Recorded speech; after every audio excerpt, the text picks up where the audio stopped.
Salut Hugo, bienvenue dans cette interview, merci de participer. Est-ce que tu pourrais te présenter en 3 phrases? Exercice difficile pour un multipote, mais utile. Ok, trop bien, 3 phrases, c'est chaud. Ok, j'ai mieux que ça. Donne-moi ta phrase magique. Je vais te dire celle que j'ai mise dans l'Ikigai, parce que c'est ce qui rejoint un peu tout ce que j'ai fait jusqu'à aujourd'hui, c'est de raconter des histoires. C'est la phrase courte. Après, il y a raconter des histoires avec différents médias, et c'est un peu ça que j'ai envie de faire aujourd'hui. Ok, et ces histoires-là, qu'est-ce qu'elles vont apporter et à qui? Enfin, j'ai compris que dans tout ce que j'avais fait comme projet, que ce soit dans du graphisme, du dessin, du théâtre ou d'autres choses, le point commun, c'était de raconter des histoires. Souvent drôles, c'est ça souvent que je cherche, le décalage. Et mon kiff, vraiment, c'est de rajouter une pointe de fantaisie dans la réalité, tu vois, de rajouter une Ouais. petite surcouche. Donc c'est un peu ça. Maintenant, pour qui c'est une bonne question. Peut-être que j'y réponds avec mon projet pro. Bah vas-y, raconte.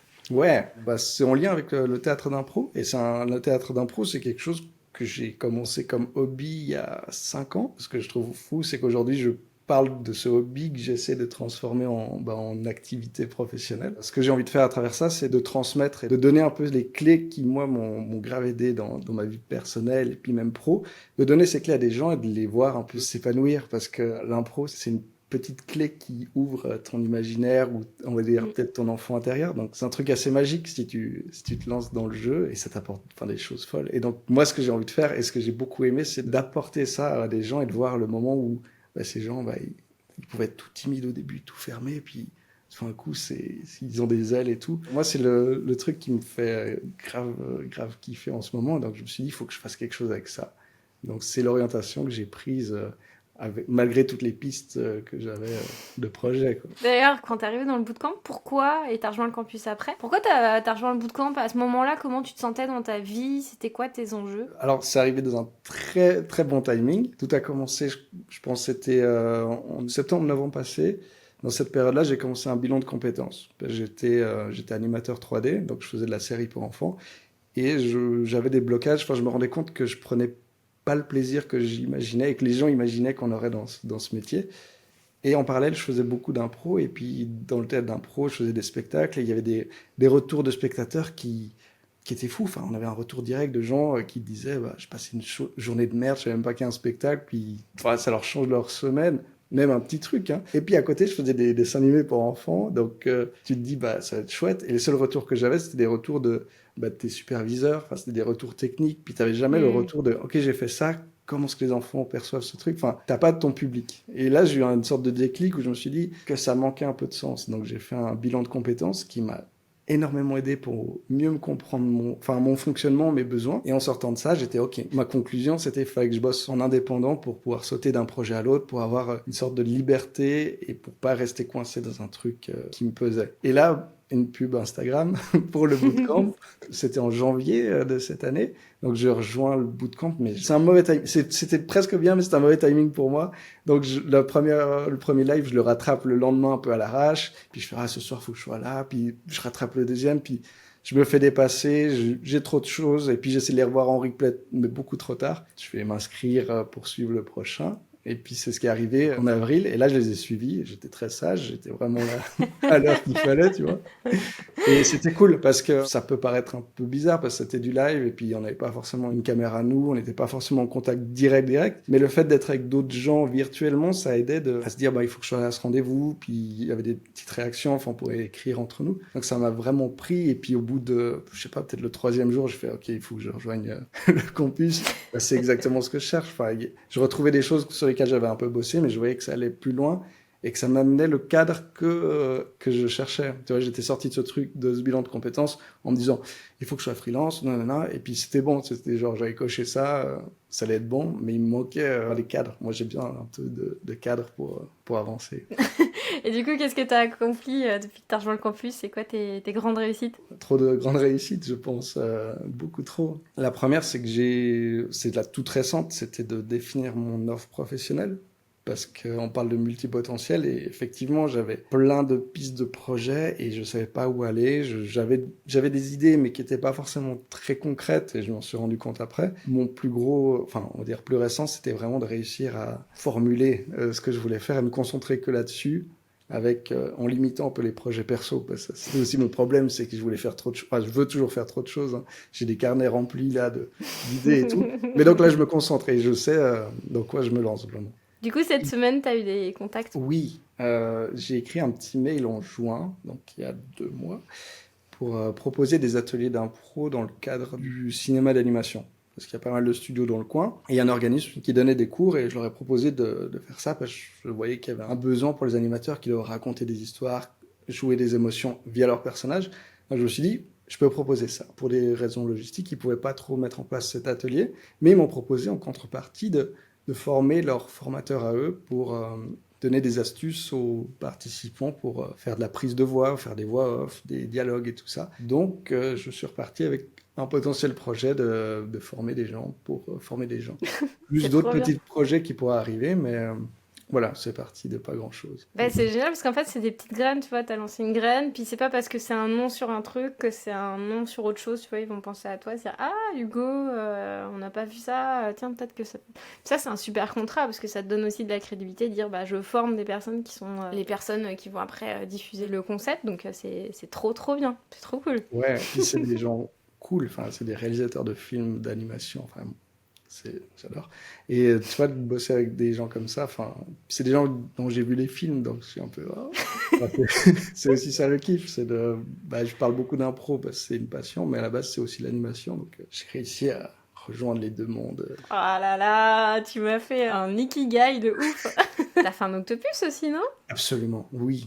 Et ça, faut qu'on en parle. J'avais déjà fait des Inktober. Enfin, j'avais tenté, tu vois. J'avais fait 1 semaine ou peut-être 3 semaines, même pas. Mais j'abandonnais, j'arrivais pas à tenir le rythme. Et là, je vois l'Octopus Challenge. Je me dis, ok, d'habitude, je me rate parce que je pars dans des trucs trop difficiles. Ça me prend trop de temps. Je vais essayer de faire un truc simple. Je vais dessiner en monochrome. Une sorte de safe zone, un peu comfort zone. Grand mal m'a pris. Je me suis retrouvé à une réunion des campeurs qui étaient dans ma ville natale, donc c'était trop fou.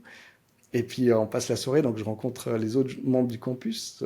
L'expérience est déjà folle parce qu'en plus on a gardé contact avec pas mal. Et puis c'est bien d'avoir vu et parlé avec les gens pour de vrai pour la suite, surtout quand on est en virtuel. Et donc là, on passe la soirée un peu à parler de nos projets. Et puis toi, t'es un peu comme un sniper, tu sais, tu regardes les gens, puis tout d'un coup, tu chopes le truc qui les bloque. Ah ouais, pourquoi? Tu sais, le petit truc comme ça, le truc qu'on se cache. Et je crois que sur la fin, moi, je m'en étais bien sorti, selon moi. C'était genre, j'avais dit, ouais, moi, j'aime bien faire ça, nanana.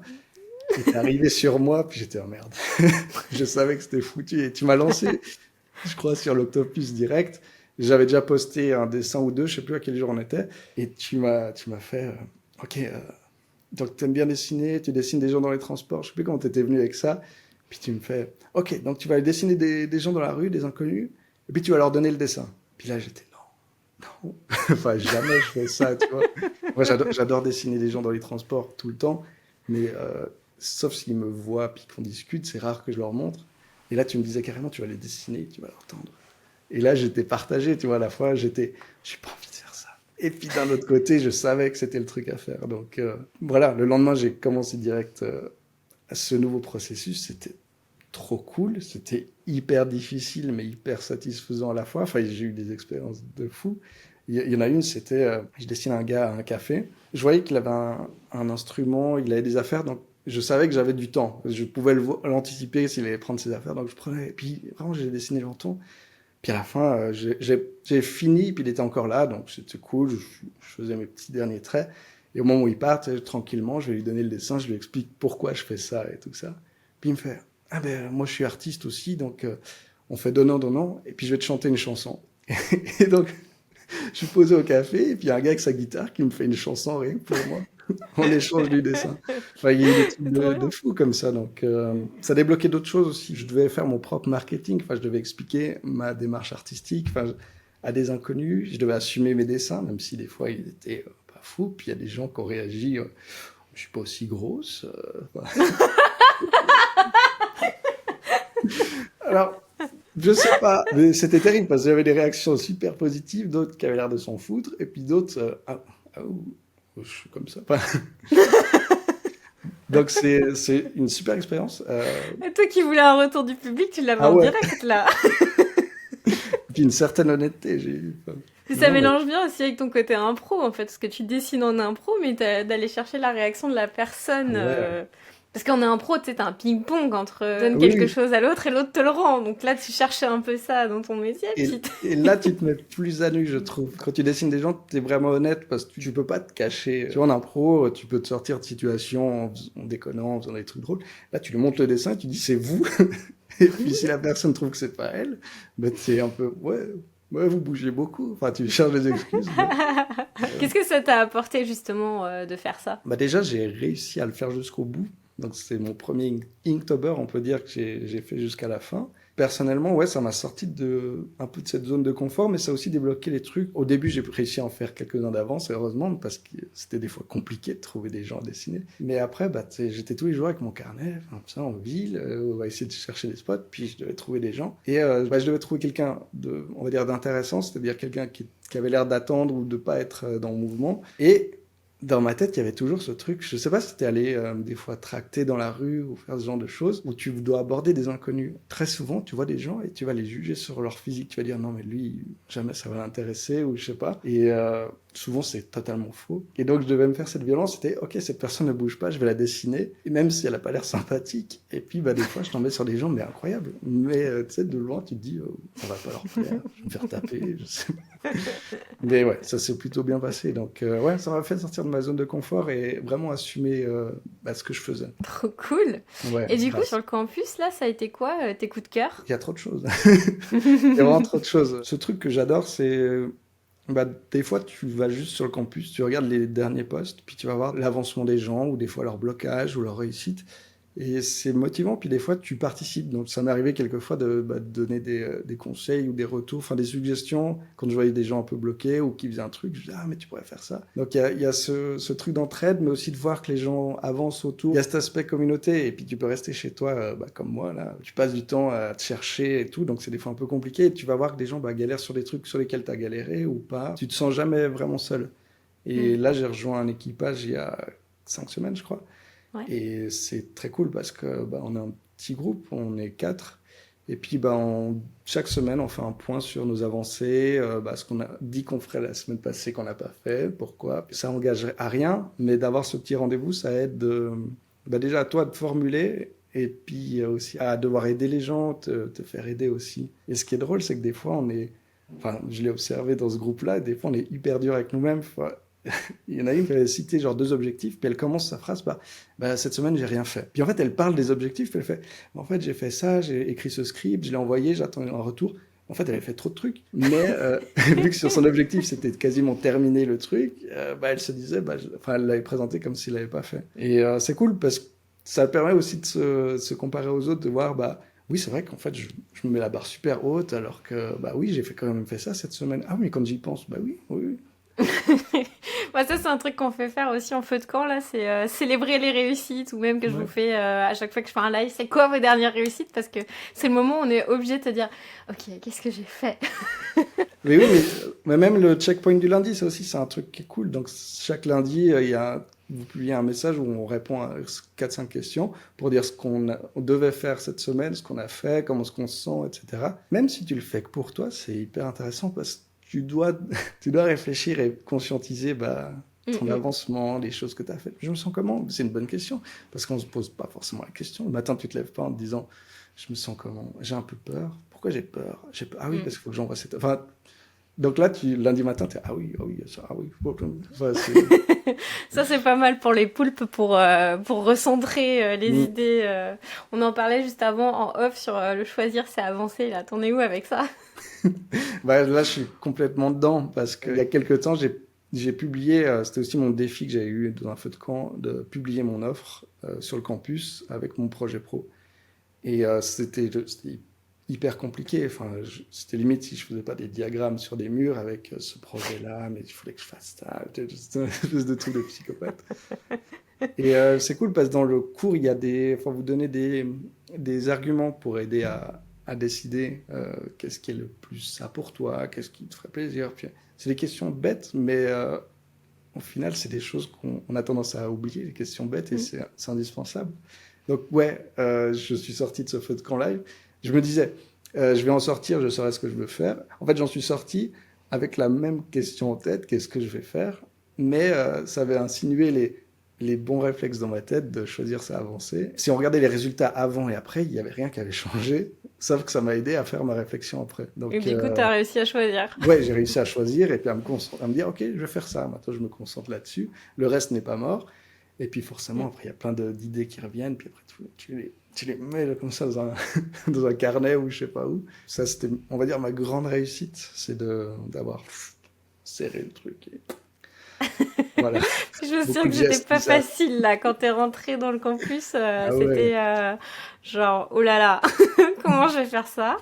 Et je trouve que ton offre elle va être aussi assez intéressante d'aller insuffler de l'impro à différents. C'est bien en corporate hein, que t'avais l'intention de le faire. Je veux pas dire de Ouais, bêtises. ouais, c'est dans un univers qui me paraît hostile à première vue. Pour la créativité, c'est pas le cas, mais ouais, j'avais envie d'amener ça dans un endroit où c'est pas toujours permis, on va dire. Ouais. Et ouais, je voulais planter cette graine de liberté là-bas. Non, mais je trouve ça génial parce qu'en fait, c'est l'occasion aussi de découvrir des personnalités. Parce que des fois, tes collègues, tu les connais pas trop. T'as un a priori, puis t'as un après-midi impro, là. Ouais. Ça réveille des trucs, quoi.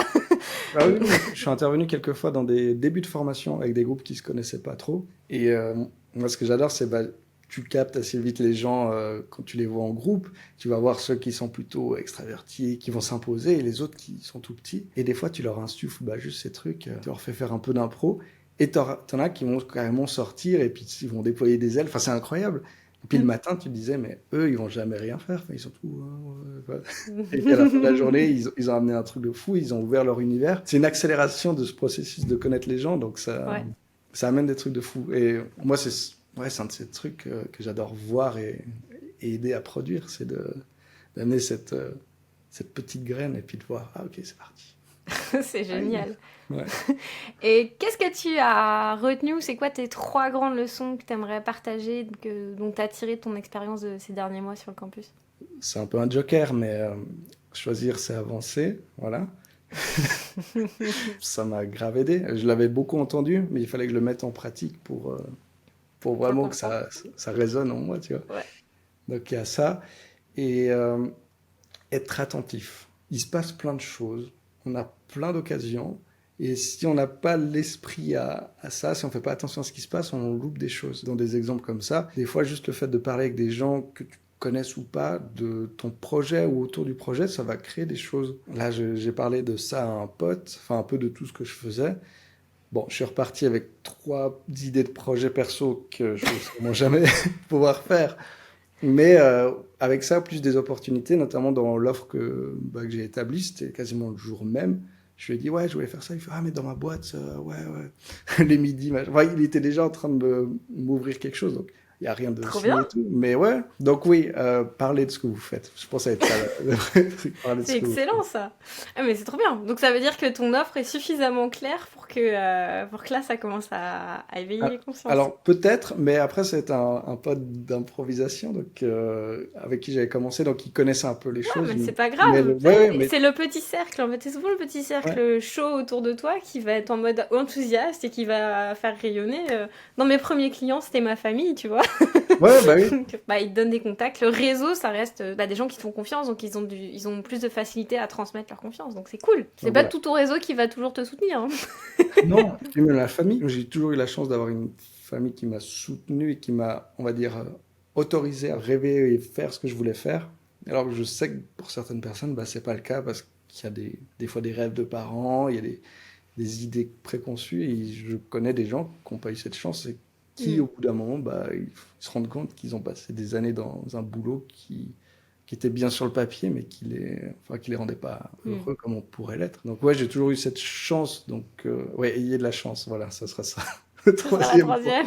Mais la chance aussi, alors oui, effectivement, tu n'as pas la chance sur ton milieu, de là où tu es arrivé, où tu nais. Est-ce que tu as un passeport français, un passeport suisse, un passeport canadien? Il y a des choses avec lesquelles on part, mais par contre, à partir de là où on part, la chance, il faut la provoquer. Oui, C'est-à-dire en passant à l'action, en parlant et tout, parce que tu pourrais être dans la même salle avec des personnes, ne pas parler de ton offre, tu reviens dans la même salle avec les mêmes personnes parler de ton offre et tu repars avec 3 contrats. Si tu en parles, si t'es visible, si tu fais des actions, c'est là où tu provoques ta chance en fait.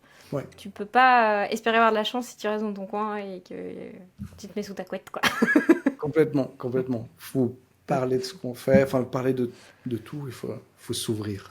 Est-ce que t'avais hésité à rejoindre le campus? Bah peut-être 3 jours, parce que c'était pendant le bootcamp, donc Ouais. Qu'est-ce qui t'avait fait hésiter bah en fait je savais pas de quoi j'avais besoin. D'un côté je me disais je sais ce que je veux faire, ce qui était vrai et pas vrai. Et je sais pas vraiment où est arrivé le déclic. Le mercredi ou le jeudi, j'étais bon c'est bon, il faut que je fasse ça. Et même j'ai arrêté de suivre le bootcamp. Hein. Les derniers j'ai Ah même ouais, pas suivi. carrément. Ah ouais, et puis je suis allé direct sur le campus. Je recommande quand même d'aller au bout du bootcamp pendant Ouais, je pense que c'est bien. parce que c'est un peu ta prépa avant de rentrer dans le campus. Bien sûr, mais c'était pas mon troisième ou quatrième conseil. Hein. Ne faites pas ça. Mais c'est cool de t'inscrire en cours de route puis de commencer en parallèle, mais c'est cool d'avoir vu tous les grands principes avant de plonger dedans. Trop bien. Et du coup, tu dirais quoi à quelqu'un qui hésite à rejoindre le campus et qui t'écouterait en ce moment? Ça dépendrait le besoin peut-être qu'il ait, mais ce qui est très intéressant, en tout cas dans les premiers modules, c'est qu'on va vraiment travailler sur qui on est, un peu nos besoins, nos valeurs, des choses qui peuvent paraître des fois anodines, mais qui sont hyper importantes. On va construire une espèce de base de données de soi-même, et puis en mélangeant tout ça, les choses vont commencer à prendre forme. Enfin, c'est une sorte de patchwork, on a fait des bouts de tissu comme ça, puis on met tout ensemble, et puis ben, on se retrouve à faire « Mais ouais, mais c'est ça que je voulais faire, en fait. » Donc il y a ça, une fois qu'on a fait ça, c'est comment je vais le faire. Et c'est ça ce qui m'intéressait le plus, je crois, quand je me suis lancé, c'était je pensais avoir une idée de ce que je voulais faire. Je me suis rendu compte dans le processus que j'avais pas vraiment choisi ce que je voulais faire. Et à partir de ça, de découvrir comment mettre ça en place, par où commencer. Parce que moi, mon réflexe, quand je suis sorti de mon bilan de compétences, il y avait cette idée de formation, un peu l'offre pro que j'ai aujourd'hui, mais j'avais surtout le graphisme, l'illustration, là où je me trouvais le plus compétent et le plus à même de faire ça. J'avais fait des études dans ce sens, j'avais de l'expérience, dans l'autre aussi, mais ça me paraissait pas une vraie expérience. C'est un peu le syndrome de l'imposteur. Ouais. Et donc je me suis retrouvé dans cette situation où je me disais, ok, il faut que je fasse un portfolio. Je sais que tu aimes bien les portfolios. Parce que je crois que c'était mon excuse quand on s'était rencontrés. Oui, ça. J'ai toujours pas fait du coup. Mais ouais, du coup, j'avais cette logique. Puis en fait, je serais arrivé probablement, peut-être pas, hein, j'aurais peut-être eu la chance, provoqué la chance nécessaire. Mais je me suis retrouvé dans un mur où j'aurais fait ce portfolio. Puis après, j'aurais été des clients. Comme ça, un peu il n'y a pas de clients. Enfin, je pense que j'aurais été bloqué parce que j'avais une vague idée de ce que je voulais faire, mais il me manquait les clés, les outils. Et je pense que c'est ça que j'ai aussi cherché dans le bootcamp et dans le campus. C'était les clés pour mettre ça en place. Et puis me sentir accompagné aussi. Je pense que c'est hyper important de ne pas être seul là-dedans parce qu'on est vite seul. Quand tu veux te lancer dans un boulot où tu seras probablement seul, en freelance, et puis te dire je fais ça seul, je sais pas, j'ai pas de cadre. Il me manquait des repères, je pense. Et je pense que c'est aussi ça. Donc, 2 choses, voilà, pour résumer, parce que ça va faire un extrait de 20 minutes pour expliquer ça. Je te la fais courte. La première, c'est de se comprendre et comprendre ce qu'on veut et ce qu'on doit apporter au monde, peut-être. Et la deuxième, c'est comment est-ce qu'on va le faire. Et ça, pour moi, c'était le vrai blocage. J'ai une conception, mais bancale, de ce qu'il fallait faire. Trop bien. Et où est-ce qu'on peut retrouver ton travail, Hugo? Alors, pas sur mon portfolio, parce que le site est en maintenance. Actuellement, je crois que sur Instagram. Pour l'instant, c'est Instagram quand même. T'as posté tout ton Octopus oui, mon Octopus, bien sûr. Ouh, t'as été grand gagnant en plus. Oui, ça c'était complètement fou. Triple victoire, je pense. D'avoir gagné le prix, d'accord, mais c'était l'exercice en soi, d'aller au bout de cet exercice. Il y a encore des gens que je croise des fois qui m'en parlent, des gens que je sais qui me suivent vaguement sur Instagram, mais c'est de la famille un peu éloignée. C'était trop bien. Puis c'est des gens qui likent pas ou qui commentent pas parce que c'est des gens comme ça, mais ils vont te voir, c'était trop bien, qui te suivent. C'est quand que tu refais ça, j'étais non. Ah si, il y a un Inktober là qui va commencer. Ah oui, c'est vrai. Est-ce que je vais me relancer dans cette folie? Ah. Ça pourrait être pas mal là pour parler un peu de ton offre. Clairement. Donc merci Hugo et on se retrouve très vite sur le campus. Merci, avec grand plaisir.